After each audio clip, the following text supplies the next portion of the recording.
When we talk about the colonization of Africa, the story is almost always told from the European point of view, right? It's all about explorers and treaties and conquest, and Africa is just kind of there, the backdrop. But what if we flip that script entirely? In this explainer, we're going to dive into the work of historian A. Adu-Bohin to see this whole era through African eyes. And you'll see it wasn't a passive time at all, but a period of really dynamic responses, complex strategies, and active resistance. So let's start by rewinding the clock a bit to see what Africa was really like before the scramble even began. So here's how we're going to tackle this. First, we'll set the stage. What was Africa like right before the big scramble? Then we'll get into the European conquest itself.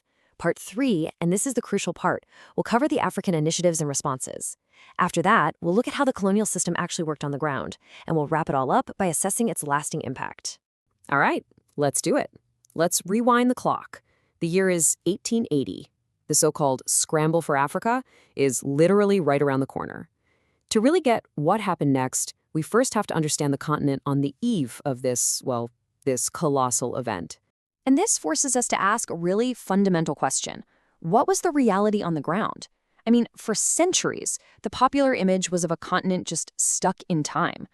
But oh man, the historical record tells a completely different story. Yeah, that old narrative, the one a lot of us probably heard in school, paints this picture of a static, dark continent just waiting to be discovered. But the reality, as all the sources show, it was the exact opposite.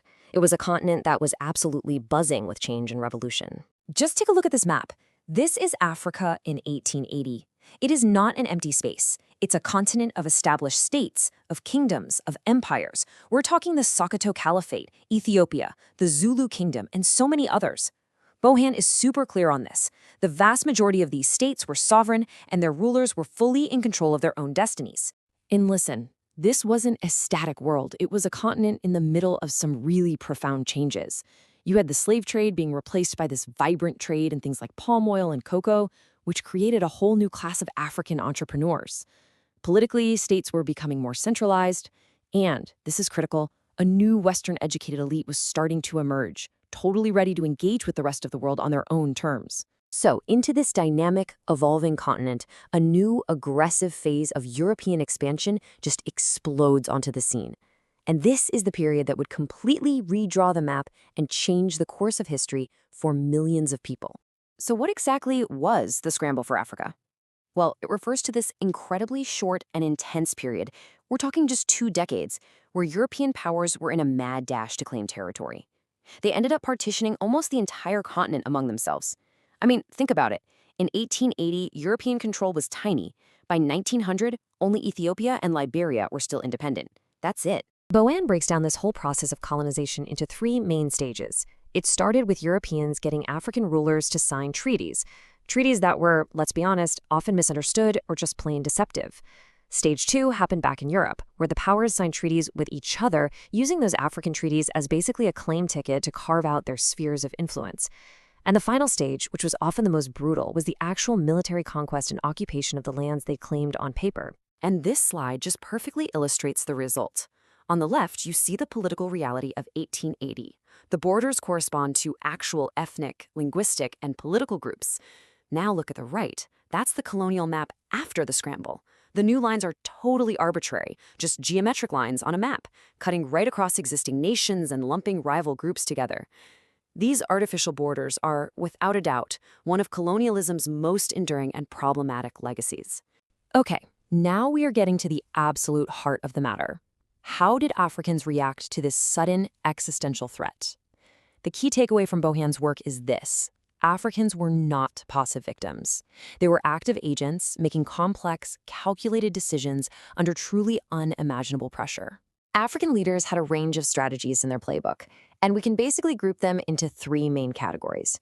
Some chose alliance, hoping to use a European power against a local rival or maybe to modernize their state. Others chose diplomatic confrontation, sending delegations to Europe, writing letters of protest. And a lot of them, when diplomacy failed, turned to military confrontation, fighting to defend their sovereignty. Let's look at an example of diplomacy in action. This is Prempeh I. He was the leader of the powerful Asante Kingdom. He flat out refused to let his kingdom become a British protectorate. He asserted his sovereignty, he engaged in negotiations, and he even sent an embassy all the way to London to plead his case directly. His words here show this confident leader trying to navigate a massive crisis through statesmanship. But when diplomacy just wasn't an option, leaders like Emperor Menelik II of Ethiopia chose confrontation. This quote is from his famous call to arms against the invading Italians. You can see he frames the conflict as a defense of his country and his faith. And as we know, this path of armed resistance famously led to Ethiopia's incredible victory at the Battle of Adwa in 1896, which preserved its independence. Okay, so once the conquest was complete, what did colonial rule actually look like? How was it organized? And really, who was it for? Well, two main systems popped up. The French generally used direct rule.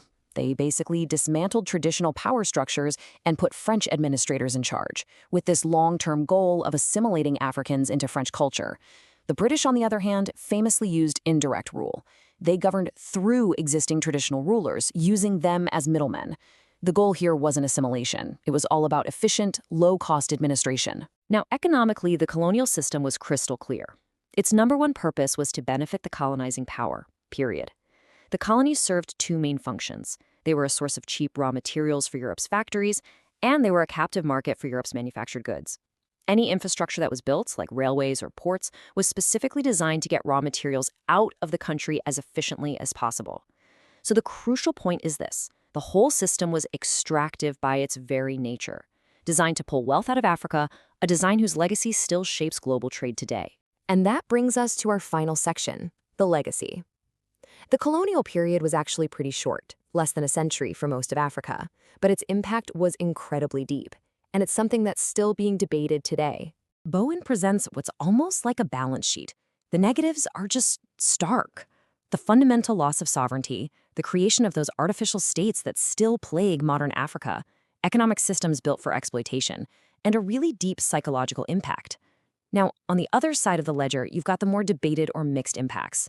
Sure, colonial powers introduced Western medicine in schools, but access was often super limited and uneven. Yeah, infrastructure was built, but it was for European benefit. So while some changes happened, they came at an extremely high cost. And this quote from Bowen himself just perfectly sums up his whole assessment.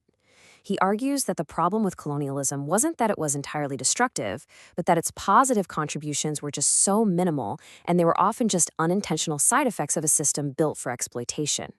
Any benefits that Africans saw were, in his words, accidental and indirect. Ultimately, Bowen's work is a powerful reminder that colonialism was a brief but transformative episode in the continent's long, long history. And that leaves us with a final question to think about. How do the borders that were drawn, the economies that were built, and the changes that were forced during that short period continue to shape not just Africa, but the entire world we all live in today?